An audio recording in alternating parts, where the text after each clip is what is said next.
د چارسدې د شب قدر تحصیل پادیزو سیمه کې د خیبر پښتونخوا د 5 ضلعو د کبډمارو د کبډۍ سیالي شوې ده چې پکې د لکي مروت ضلع د چارسدې لوبډلې ته ماتې ورکړې دي.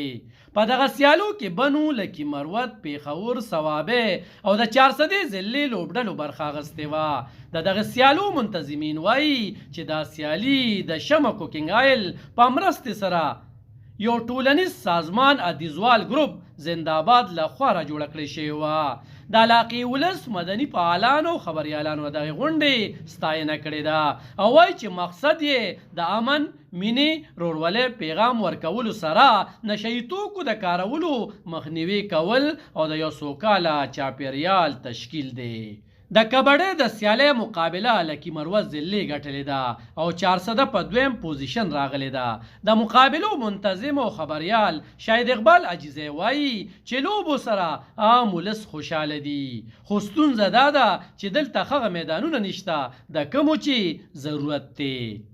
کدی ته د سټیډیم فیسیلیټیز ملو شي نو زه باور لرم چې لکه زمونږ د دې ضلع چارسدې نه ښه نوموړی کبډمار وتی شي. په دې ازغي ماحول کې زه به دا ووایم چې دا د باران غړومبۍ قطره ده. ادیزوال ګروپ په پلیټ فارم باندې زموږ په پایپ لاین کې چې کوم دي نو هغه د ټینس ټورنمنټ دی، د هغې نه پس د فوټبال ټورنمنټ دی او د هغې نه پس بیا د ولیبال ټورنمنټ دی.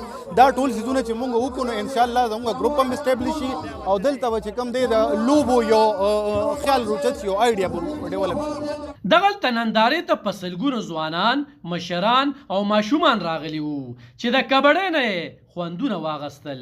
خو د غونډې منتظم شاهد اقبال ګیلهمن دی، وایي چې دغه مقابله دوی په خپل سر را جوړه کړې وه او ضلع انتظامیې ورته هیڅ رنګ مرسته نه ده ورکړې. دا تاسو وایي چې ما به لوکل انتظامیه یا لوکل پولیس نه وي خبردار کړي، نو باقاعده مې خبردار کړی دی او تر نن 2 بجو پورې زه هغې سره ان کانټیکټ وم. اوس درځم، یو شیبه پس درځم، یو غنټه پس درځم. تر اوسه پورې چې تاسو ګورئ هېڅ قسمه سیکیورټي نشته. زما چې کوم مایند سیټ دی نو د هغې نه ما فایده واخیسته او ما د کلي زلمي په یو پلیټ فارم باندې راغونډ کړه او تاسو چې نن دا څونه غیر چاپېره په زرګونو کسان اینې په دې کې نیمې نه زیات چې کوم دی نو هغه د ادیزوال ګروپ ممبران دي او دوی په دې سوشل میډیا په پلیټ فارم باندې راغونډ شوي دي.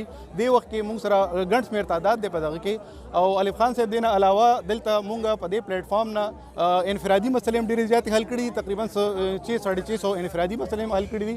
دې نه علاوه په غټو مسلو کې زموږ سوي ګیس دی، زموږ د بجلی مسله ده او نور ګڼ شمېر د اوبو مسلې دي چې هغه موږ دې پلیټ فارم نه حل کړي دي. په نږدو کې دا لومړی د کبډۍ ټورنمنټ دی په کوم کې چې د پښتونخوا صوبې د لرو پرتو ضلعو نه لوبغاړي راغلي وو. د کبډۍ په دغه میچونو عام ولس د خوشحالۍ او اطمینان څرګندونه کړې ده او منتظمینو ته یې د راتلونکو لوبو لپاره تمې څرګندې کړې دي. د کیمرامین یاسر خان سره الف خان شیرپو، خیبر نیوز، چارسده.